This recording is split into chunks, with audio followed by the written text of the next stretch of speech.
శ్రీ గురుభ్యో నమః శ్రీమాత్రే నమః. మహిళలు చేసే ఎటువంటి తప్పుల వలన ఇల్లు సర్వనాశనం అవుతుంది? మన ఇంట్లో ఆడవాళ్ళు ఏ పనులు చేయడం వల్ల ఆ ఇంట్లో ఉన్నతి అనేది జరుగుతుంది? ఆ ఇల్లు ధనవంతులలో ఒక కుటుంబం అవుతుంది. స్త్రీ ఎటువంటి పనులను చేయటం వల్ల ఆమె భర్త తొందరగా కోటీశ్వరుడు అవుతాడు? దానితో పాటు మనం కొన్ని విషయాలను తెలుసుకుందాం. ఇటువంటి పనులను స్త్రీలు ఋతుస్రావంలో ఎప్పుడు కూడా చేయకూడదు. ఎందుకంటే అటువంటి పనులను చేసినట్లయితే ఇంట్లో నుండి దేవీ దేవతలు కోపంతో వెళ్ళిపోతారు. ఋతుస్రావంలో స్త్రీలు వంట చేయవచ్చా? ఈ విషయాలు అన్నిటినీ కూడా మనం ఈ వీడియోలో తెలుసుకుందాము. ఇలాంటి విషయాలన్నీ తెలుసుకోవడం కోసం వీడియోని చివరి వరకు చూడండి. అలాగే వీడియోని లైక్ చేయడం మాత్రం మర్చిపోకండి. స్త్రీల యొక్క ఎటువంటి అలవాట్లు కోటీశ్వరుడుగా ఉన్న భర్తని రాత్రికి రాత్రే రోడ్డు మీదకి తీసుకుని వస్తాయి. దానితో పాటు స్త్రీలు ఇంట్లో చేసే చిన్న చిన్న తప్పులు పేదరికాన్ని అనుభవించేలా చేస్తాయి. ఇంటి యొక్క సుఖ సమృద్ధులు అనేవి ఆ ఇంటి స్త్రీపైన ఆధారపడి ఉంటాయి. ప్రాచీన కాలం నుండి కూడా ఇంటి కూతురిని కోడల్ని లక్ష్మీ స్వరూపంగానే చెప్పారు. పెద్దలు ఎప్పటి నుంచో చెబుతున్న విషయం ఏమిటంటే, స్త్రీ ఇంటిని కావాలంటే స్వర్గంగా మార్చగలదు, లేదంటే అదే స్త్రీ ఇంటిని నరకంగా కూడా మార్చగలదు. ఏ స్త్రీ అయితే ఇంట్లో పనులన్నిటినీ చూసుకుంటుందో, ఇంట్లో వాళ్ళ అందరినీ కూడా బాధ్యతాయుతంగా చూసుకుంటూ ఉంటుందో ఆ ఇంట్లో లక్ష్మీదేవి ఎప్పుడూ కూడా స్థిరంగా ఉంటుంది. కానీ కొన్ని పనులను మాత్రం స్త్రీలు చేయకూడదు. అటువంటి పనులు స్త్రీలు చేయటం వల్లనే ఇల్లు నరకంగా మారుతుంది. ఇది మనం చెప్పుకుంటున్న విషయాలు కాదు, శాస్త్రాలలో చెప్పబడింది. ఇంటి కూతురు కోడలు గురించి కొన్ని విషయాలు చెప్పబడ్డాయి. కాబట్టి వాటి ఆధారంగానే సంతోషంగా ఉన్న కుటుంబం నరకమయం అవుతుంది.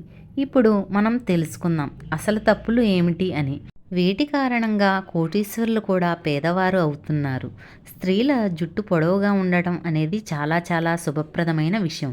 కానీ స్త్రీల జుట్టుని ఎప్పుడూ కూడా నడుము కన్నా కింద భాగం వరకు అలా వదిలేయకూడదు.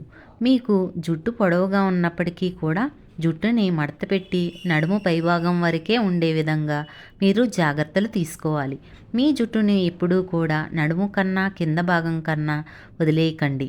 నడుము కన్నా కొంచెం పైభాగం వరకే మీ జుట్టును ఉంచుకోవాలి. అలా వదిలేసినట్లయితే దౌర్భాగ్యాన్ని అనుభవించవలసిన పరిస్థితులు వస్తాయి.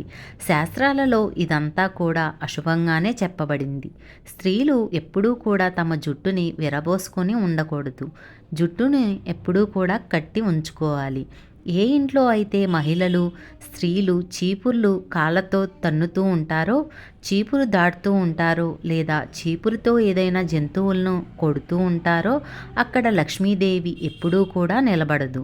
అటువంటి ఇంట్లో ఎప్పుడూ అనారోగ్యాలు వస్తూ ఉంటాయి. లక్ష్మీదేవి చీపురుతో సంబంధాన్ని కలిగి ఉందని అందరికీ తెలుసు. అందువల్లనే చీపురు విషయంలో చాలా జాగ్రత్తగా ఉండాలి.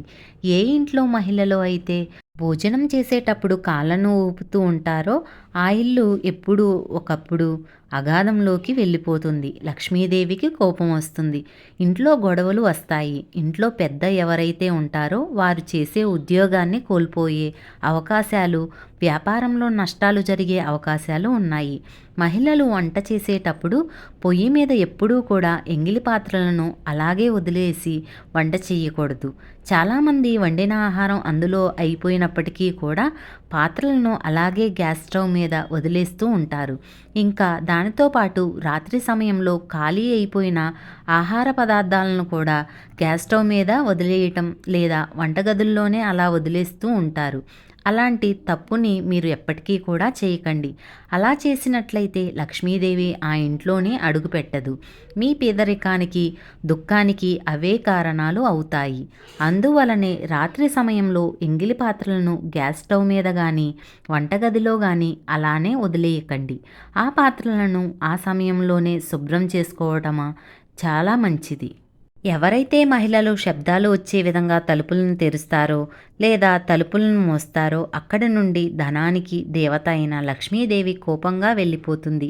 మీ ఇంట్లో ఈ విధంగా జరుగుతూ ఉన్నట్లయితే వెంటనే దానిని ఆపండి. ఎందుకంటే అది చాలా చెడ్డ అలవాటు. మీ ఇంటిని సర్వనాశనం చేస్తుంది. ఎందుకంటే అటువంటి ఇంట్లోకి లక్ష్మీదేవి ప్రవేశించదు. ఆ ఇంట్లో ఉన్నప్పటికీ కూడా ఆ ఇంట్లోంచి వెళ్ళిపోతుంది. ఏ ఇంట్లో మహిళలు అయితే సాయంత్రం సమయంలో, సూర్యాస్తమయం సమయంలో కానీ, రాత్రి సమయంలో కానీ ఇంటిని చీపురుతో ఊడుస్తూ ఉంటారో, ఇంటిని శుభ్రం చేస్తూ ఉంటారో వారి ఇంట్లోకి దౌర్భాగ్యాన్ని ప్రవేశిస్తుంది. అందువలనే అలాంటి అలవాట్లను వదలండి. దానితో పాటే గురువారం రోజున ఎప్పుడూ కూడా తడిబట్ట వేయకూడదు, తల అంటుకోకూడదు. ఎందుకంటే గురువారం గురుగ్రహానికి సంబంధించిన వారం. ధనకారుడు గురుడు. గురుగ్రహం ఎప్పుడైతే బలహీనం అవుతుందో ఇంట్లోకి పేదరికం వస్తుంది. ఏ ఇంట్లో అయితే మహిళలు అర్ధరాత్రి వరకు నిద్రించారో అది కుటుంబంలో అందరికీ కూడా అశుభంగానే చెప్పబడింది, అసఫలతకు కారణం అవుతుంది. ఏ మహిళలు అయితే ఉదయం లేవగానే ఇంటిని శుభ్రం చెయ్యదో అటువంటి ఇంట్లో లక్ష్మీదేవి ఎప్పుడూ కూడా అడుగుపెట్టదు. ఇంట్లో మహిళలు ఉదయం లేవగానే గుమ్మంలో నీటిని చల్లాలి. చల్లిన తర్వాత ముగ్గు వేయాలి. దాని తర్వాత స్నానం చేసి దీపాన్ని వెలిగించాలి. అటువంటి ఇంట్లో లక్ష్మీదేవి ఎప్పుడూ కూడా స్థిర నివాసం ఉంటుంది. మహిళలు అశుభాలు మాట్లాడడం కానీ, గట్టిగా మాట్లాడడం కానీ పూర్తి కుటుంబానికే అది శాపంలాగా మారుతుంది. అటువంటి మహిళలు ఎక్కడ ఉన్నా సరే లక్ష్మీదేవి వారి నుండి చాలా చాలా దూరంగా ఉంటుంది. వివాహం జరిగిన తర్వాత మహిళలు మంగళసూత్రాన్ని, గాజులు, చెవి కమ్మలు, మెట్టెలు, పట్టీలు ఎప్పుడూ కూడా తీయకూడదు. అలా చేయటం వలన భర్తకి అనారోగ్య సమస్యలు వస్తాయి. లక్ష్మీదేవి కూడా అటువంటి ఇంటి నుండి వెళ్ళిపోతుంది. మహిళలు భోజనాన్ని వండేటప్పుడు ఉప్పు చూడడం కోసం వండిన వంటలను రుచి చూస్తూ ఉంటారు. అలా ఎప్పుడూ చేయకండి. ఎందుకంటే భోజనంలో కొంత భాగం భగవంతునికి నైవేద్యంగా పెట్టాలి. అందువలనే ఎంగిలి భోజనాన్ని ఎప్పుడూ కూడా భగవంతుడికి నైవేద్యంగా పెట్టకూడదు. స్త్రీలు తొందరగా నిద్రపోవాలి, ఉదయాన్నే తొందరగా నిద్రలేవాలి. ఎవరైతే మహిళలు వారు నిద్రపోవటానికి ఎక్కువ సమయాన్ని కేటాయిస్తూ ఉంటారో అక్కడ రాహువు, కేతువు ఇంకా శనిగ్రహాల యొక్క దృష్టి పడుతుంది. ఎవరైతే మహిళలు మొత్తం సమయం అంతా కూడా నిద్రపోవటానికి ఉపయోగిస్తూ ఉంటారో వారిపైన దేవీ దేవతలు కూడా కోపాన్ని చూపిస్తారు. అందువలన ఒక నియమం అనుసారంగా మాత్రమే నిద్రించాలి. ఎక్కువగా నిద్రపోవటం అనేది ధనహాని ఇంకా అనారోగ్య సమస్యలను కొని తెచ్చుకున్నట్లు అవుతుంది. రాత్రి నిద్రపోవటానికి మంచం మీద వెళ్ళిన తర్వాత నకారాత్మకమైన విషయాలు అస్సలు మాట్లాడుకోకూడదు. మీరు చెడ్డ మాటలను మాట్లాడటం వలన ఆ నకారాత్మక శక్తులు అనేవి ఆకర్షించబడతాయి. మీ కలలోకి వచ్చి మిమ్మల్ని ఇబ్బంది పెడతాయి. నిద్రించే ముందు మనసులో మంచి మంచి ఆలోచనలతో నిద్రపోవాలి. దాని వలన మనకి అనుకున్న పనులు పూర్తయి మంచి శుభ ఫలితాలు అనేవి లభిస్తాయి. మంగళవారము, శనివారము, గురువారం ఎంత తొందరగా కుదిరితే అంత తొందరగా నిద్రలేచే ప్రయత్నం చేయండి. శాస్త్రాలలో చెప్పబడింది. ఆ రోజులలో ఆలస్యంగా లేచే వారిపైన సమస్త దోషాల ప్రభావం కూడా చూపిస్తాయి. అందువలన ఆ రోజుల్లో మీరు చాలా తొందరగా నిద్రలేవాలి. ఎవరైతే మహిళలు దక్షిణము లేదా తూర్పు వైపుకు తల ఉంచి నిద్రపోతారో వారి కుటుంబం అంతా కూడా ధనధాన్యాలతో నిండిపోతుంది. ఆ ఇంట్లోకి సంతోషాలు వస్తాయి. భర్త బయటికి వెళ్ళిన వెంటనే తలుపు వేయటం, ఇల్లు ఊడ్చి తుడవటం వంటి పనులు చేయకూడదు. పాచిముఖంతో పొయ్యి వెలిగించి వంట వండటం, వంటింటిని శుభ్రం చేయకుండా నిద్రించటం, తలక్రిందులుగా బట్టలు మడతపెట్టడం చేయకూడదు.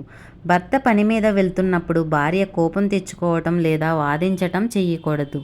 ఇంట్లోని వారి మీద చీటికి మాటికి అరవటం, కోపగించుకోవటం, కన్నీరు పెట్టుకోవటం చేయకూడదు. భర్త బయటకు వెళ్ళగానే గుమ్మం, వాకిలి శుభ్రం చేయటం, బయటకు వెళ్తున్నప్పుడు నుదుట బొట్టు లేకుండా భర్తను సాగనంపటం చేయకూడదు. భర్త బయటికి వెళ్ళగానే బియ్యం, ఉప్పు, చింతపండు లేదా పంచదార లాంటివి అప్పు ఇవ్వటం, అడగటం చేయకూడదు. ఋతుస్రావంలో మహిళలు దేవతామూర్తులను కానీ పవిత్రమైన స్థానాలను కానీ తాకకూడదు, పూజలు చేయకూడదు. ఈ వీడియో కనుక మీకు నచ్చితే లైక్ చేయండి, షేర్ చేయండి, సబ్స్క్రైబ్ చేసుకోండి. కమెంట్ బాక్స్లో జై శ్రీరామ్ అని తప్పక కమెంట్ చేయండి. మరొక మంచి వీడియోతో మీ ముందుంటాను. సర్వే జన సుఖినో భవంతు.